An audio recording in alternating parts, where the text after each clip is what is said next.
Hello and welcome back to the Goon Talk. Back with you guys for another show, for another episode of our TGT Top 5 series, show in which we get the thoughts of one of the podcast regulars and their top 5 category of choice. We've done loads of these so far. They're all on the channel. If you would like to get involved and have a look at some of the others, we've talked about Vieira's top 5 goals.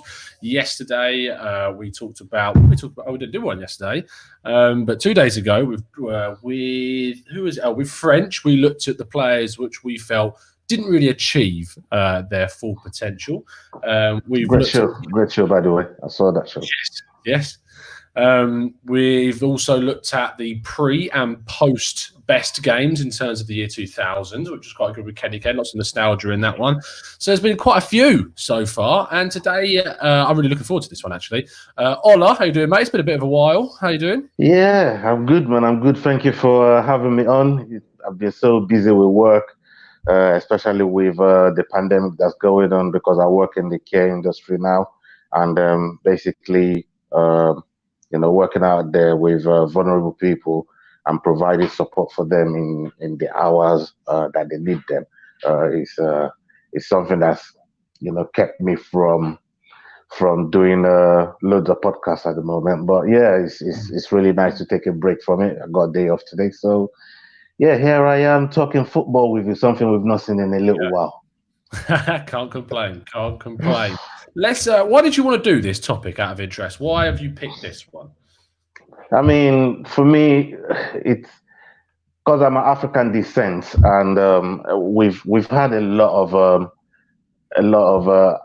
African players pass through the Premier League, and we've definitely had a good few pass through Arsenal ourselves. And I just thought, we should take a look at the ones that I feel are the best 5 that I've really come to appreciate that's passed through my club. So thank you for giving me the opportunity to do that, and can't wait to drop some knowledge on some people.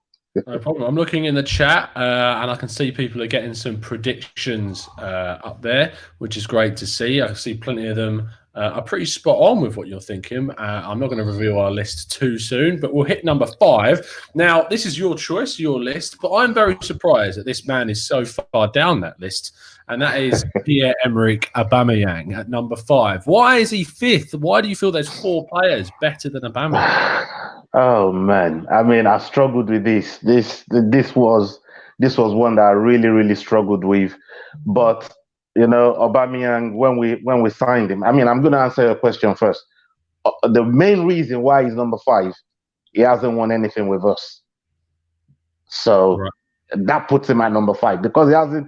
That's the only deciding reason, because he hasn't won a trophy with us. Okay. If he'd done that. Mm-hmm. Then it definitely be way up. It'll be way up that list. But everybody else that's on my list, they've all won something with us. So that's the only reason. And it's not Aubameyang's fault. He's done everything to put us in positions to win stuff. But on the whole, if he was to leave at the end of this season, he'd be a phenomenal player for us. But he didn't win nothing for us. So that's why he's number 5. But having said all of that, we signed him in January of 2016 to 17 season, brought him over, and he's been a phenomenal player for us. Always happy, as you can see in the picture that you've put up there. Forever smiling. This guy is never depressed or showing that that he's not happy with playing football. And he's scored a lot of goals that's brought me joy since we signed him. He's just one of those guys that if you needed a man to get you out of jail at any time, he's always there to do it. He knows where the goal is. It didn't matter what league he played in. He's played in France with Saint-Etienne, played in Dortmund, came to the Premier League and took it like Dr. Water. So, I mean, scoring those goals, 22 goals, I believe, last season, shared the Golden Boot in his first full season with players like Mane and Salah. And to then, carry on in the vein of form that it was in, and as bad as Arsenal's been this season, Arsenal's been woeful this season. If you went for Aubameyang, God knows, what would, there's people that think, other players would have picked it up, but then, all the players that they were thinking or other people were thinking weren't really stepping up and grabbing the bull by the horn. But Aubameyang has dug us out of so many situations this season, and being up there as second top goal scorer in the league right now. I mean, for your team to be 9th or 10th and have at one point up until Jamie Vardy came back from injury to be top goal scorer in the league is absolutely crazy. It just goes to show you that in any other team, he'll thrive. He probably would have won something with them. And I watched your show with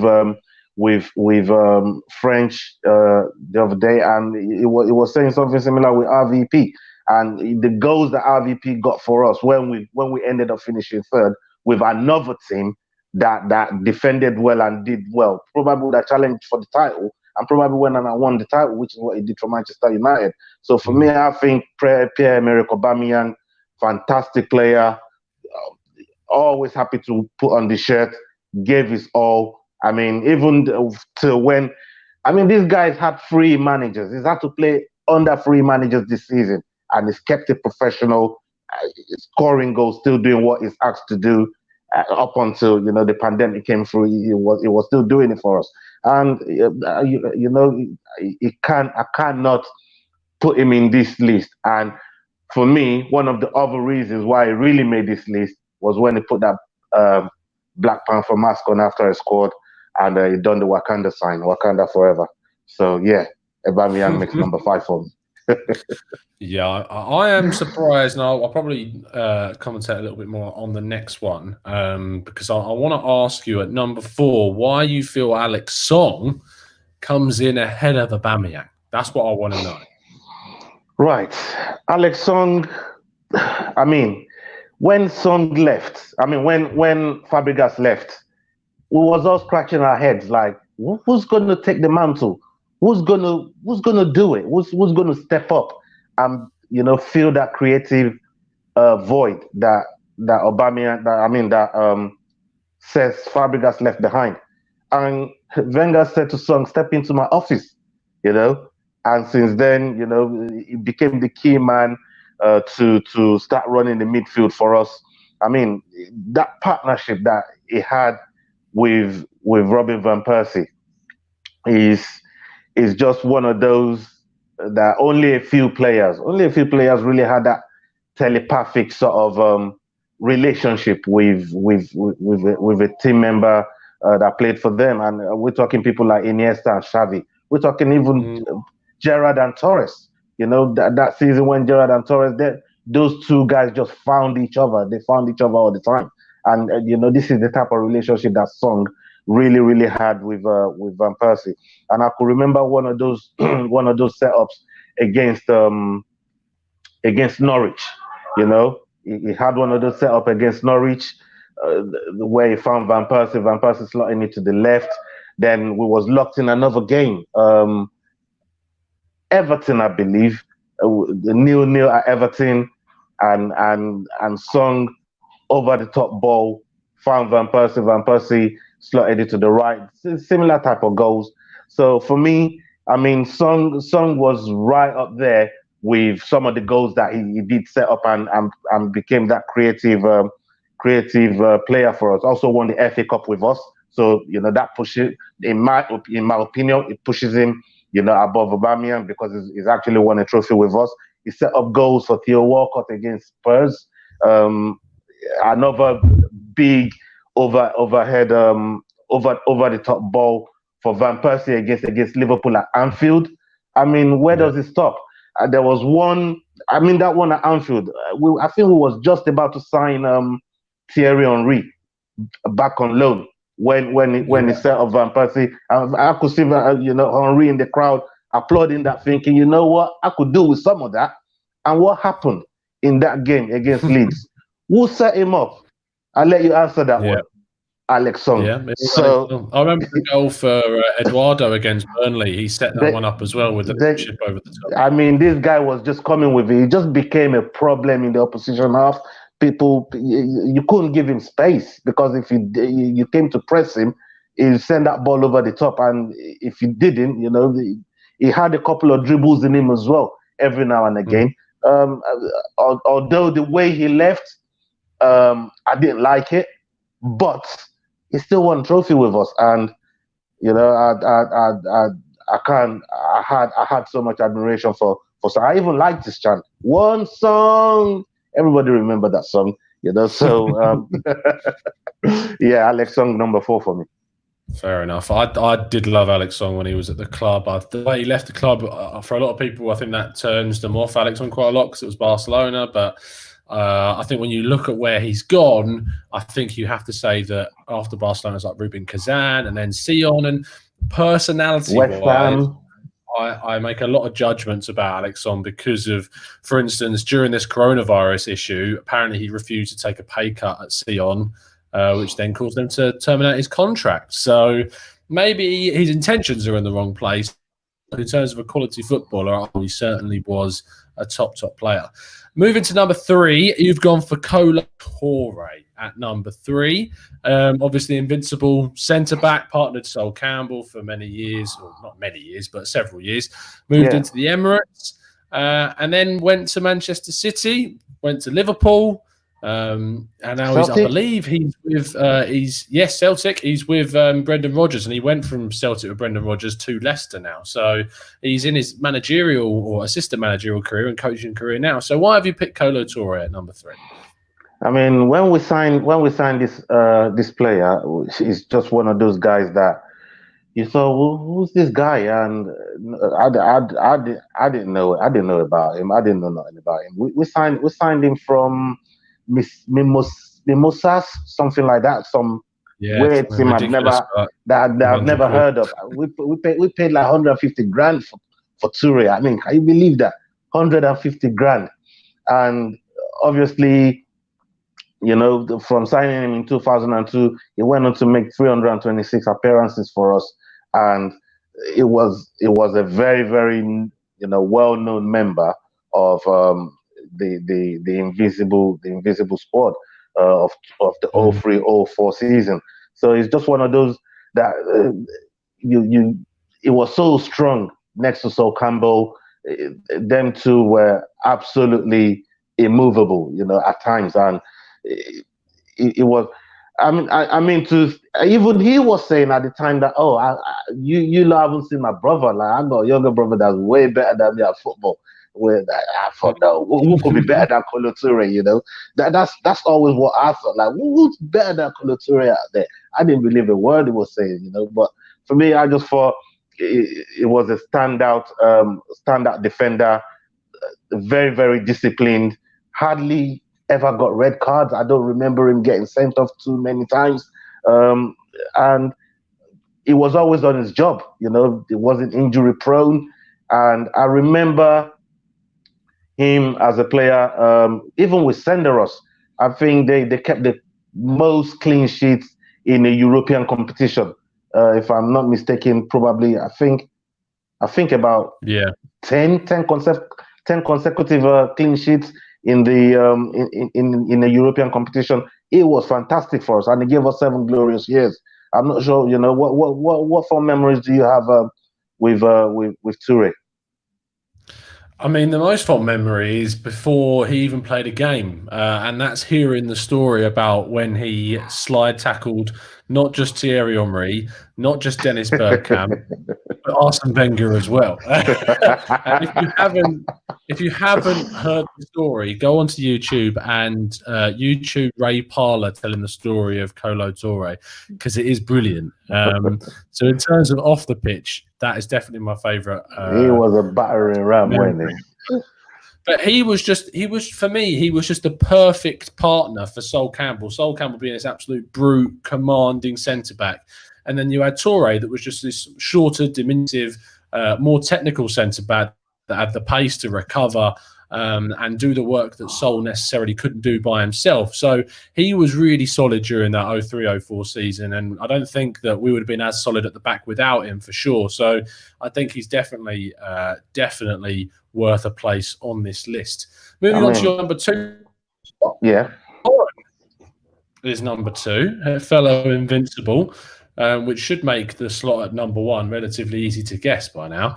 But number 2, Lauren. Why have you picked Lauren over Toure? Both Invincibles. Why did Lauren edge this?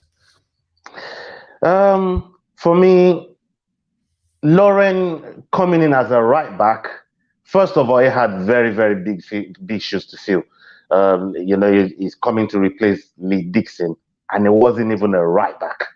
And that, for me, Wenger did a lot of this over the years, converting players that played in different positions and convinced them into playing into certain positions. But, Toure, though, he'd always been a defender, came from Ismail as a defender, bought him as a defender. Lauren wasn't none of that. I believe at one point, Lauren said he scored 56 goals playing up front for some team back in his younger days. So for Wenger to convince him to play as a right back, we paid 7 million for him, and to convince him to play as a right back it wasn't no easy task for Wenger. And Lauren playing as a right back after a player, a fantastic player like Lee Dixon was never a joke, and he took it like Dr. Water. He improved. It became probably, it became not even probably. It became one of the key members of the team, and for me, it was just phenomenal the way he attended to, dealt with his job, attended to his job. Always a defender first before anything else going forward. I mean, the game has changed a lot, but because we need our fullbacks now to almost play as wingers. But this is somebody that took his job very, very seriously when it comes to defending. And to me, at that point, it was part of the double winning season as well. It was part of that double winning season. And for me, in that period, him and Ashley Cole were the best fullbacks in the world. I don't believe there was any other fullback pairing out there, right back and left back, that was out there that was better than these two guys. So for me, Lauren, as an African from Cameroon, definitely edges it because of the adjustments he had to make to his game and be so diligent in it, and the shoes he was filling. It puts him at number 2 ahead of Toure. Fair enough, mate. I have to agree with you on that one. Lauren, I think the goals that he scored in terms of the penalty against Spurs, when there was no, I think it was Pires that wasn't on the pitch to take the penalty, so Lauren took it, smashed it down the middle. Celebration was great. And I loved him during the Battle of Old Trafford. He got suspended for the next couple of games after that because of what he did in the sort of kerfuffles after the finish of the game as well. So I remember that very much so. But I don't think he was overrated like some people in the chat are saying. I think he was definitely a brilliant right back for us, and arguably some people would say our best right back as well. So fair play. So our number 1 spot. Now, before we get on to our number 1 spot, I want to mention some people that aren't on this list. One of them being Emmanuel Adebayor. You said that you simply could not put him on this list. I couldn't bring myself to do it. We spoke about this off air, but it's just something I couldn't bring myself to do. I don't think I would have made a good enough case for him. But if you wanted to look at it objectively and not look at the snaky attitude and what he did, but as a football player that wore the Arsenal shirt, then it probably should have made the list. Yeah. No, mate, arguably based on quality, maybe. But if Aubameyang's at number 5, I would not be putting Adebayor ahead of Aubameyang. Marouane Chamakh is another one. Jorginho is another one. Jorginho, yeah. El Nene, yes. Alex Iwobi is one that hurt me. That I couldn't put in there. Emmanuel Aubameyang. Eboué definitely. I thought about it, but for me, Eboué gave me very, very fun. He gave me fun memories. But it was a joker. It was probably the joker of the team at the time, but it Mm. was just clumsy, man. Eboué was so clumsy.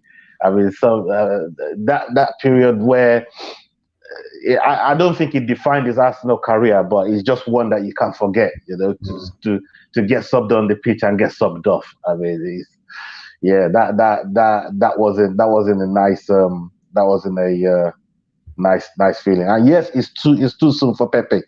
Give him another 2 seasons. Maybe we're gonna be putting Pepe in this list. But yeah, it's definitely too soon for Pepe. Mr. Ben Perfect. So our number one spot, the Magic Man, Nwankwo Kanu. Just look at that celebration right there. Vintage. So why is he your Yes. favorite African player?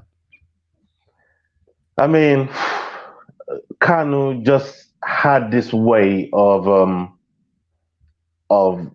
just leaving your jaws dropped. He's just one of those players, ultimate cult hero. Uh, all right, it was never going to reach the heights of the strikers that we had at the club at the time. I mean, if you look at people like Anelka and Thierry Henry that came maybe a season or two later, it was never going to reach the heights of those guys. But what Kanu gave you was, imaginative inventiveness and the skill that this guy possesses was second to none, and it was just a phenomenal player at his best. When the footwork that it brings to the table, the sort of goals that he scored was just jaw dropping, and it was and he had an illness. He overcame a heart disease that was taking players in and around at that time in that era. But he overcame it, came back, and he came back stronger.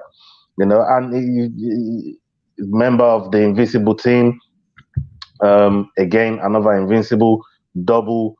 He's just one of those players that you can't help but love him because of the way he carried himself on and off the pitch. No scandals, scored so many goals for us. I mean, Kenny Ken done in one of your top 5 shows, that goal that he scored against Chelsea, the hat trick against Chelsea. That was just crazy to go past the keeper like that. And Desailly and Leboeuf was in goal. I mean, was in defense. In front of him that day, and some of the other goals he scored against Tottenham, putting the ball over Luke Young's head. This were moments that endeared you to Kanu, and for me, he's always going to be one of the greats, especially as an African player. Like I said, we weren't blessed with so many of them at Arsenal, but at the same time, the ones that I feel that that we've mentioned, I think he's been phenomenal, and Kanu is just one of those that arrived at the peak of Anelka's powers. Anelka was right at the peak of his power, scoring goals after goals, but Kanu still managed to encapsulate and draw Arsenal fans to him, and that makes him an icon in himself. Yeah. 100%. I think just he was sort of the first guy that I saw growing up that had the fancy skills and the flicks and the tricks and just tried things that normal footballers just wouldn't try. And he did it with such class, and he did it in a way which he looks like someone that could never pull them off. But he did. He's like the kid in the playground when you're at school that you don't really rate too highly, but always just plays well every single week. And you're like, how is he playing well? I know exactly in my mind there's someone I'm thinking of at school that did it. All the time, just managed to take the ball past people, score decent goals, and Kanu was just a brilliant. It always looks skittish and even trip on his own foot sometimes, but somehow, some way, It's someone that makes it look awkward and elegant at the same time. Yeah. You don't find players like that too many times. And for me, it was right up there. I mean, his body language while he was playing. When you have someone like Anelka that's sulked all the time, and then to now have someone like Kanu that's full of smiles every time on the pitch, is a bit like Aubameyang. He's always smiling. When you see Lacazette sulking, you'll see Aubameyang smiling. They were almost opposite in personality, and some of his skill set that you said earlier on, at times would always be right up there with someone like Bergkamp and that. I mean, some of the stuff that he was doing was phenomenal. And salute to Kanu Nwankwo. So there you have it, our list of our top 5 African players per play for Arsenal. Do you agree with our list? Please let us know in the comment section below. Maybe there's some people that you might have been a bit braver to put in, like Adebayor, for instance. I certainly know that me and Ola definitely wouldn't have done. But there you have it. Ola, thank you very much for tuning in, mate. No, salute. Thank you very much for having me on. So they can find you on Twitter at Black Scorpion 3. Please do go check that out. And you've got a new show with Chig, is that right? That you've got going on? Yeah, we've got MMA show that we do together on Fridays. Right from the beginning. I don't know if you remember this conversation years and years ago when I first went to try and put a YouTube channel together. And you said, what was the thing that you really wanted to do? And we said, I said I wanted to do a combat show. I wanted to do like a UFC show sort of thing. And it's just something that I've that for a long period of time is almost like my second love to football. But when football is not around, UFC is one that I look to. So for me, I've been doing a show with Chig, and you'll find us on our combat show, and our handle on there is Ola Chig. You'll find us on there on Twitter as well. Please go and check it out. Follow us on it, and we'll definitely appreciate your viewership. Brilliant stuff. Speaking of which, what else you should go and check out on Friday at 7 p.m.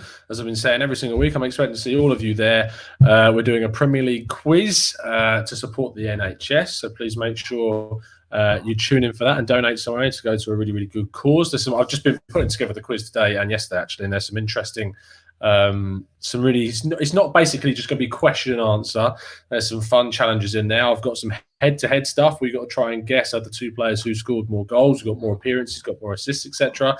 We've got some guess the player pictures where their face has been removed. It's going to be a lot of fun. So I'm looking forward to that.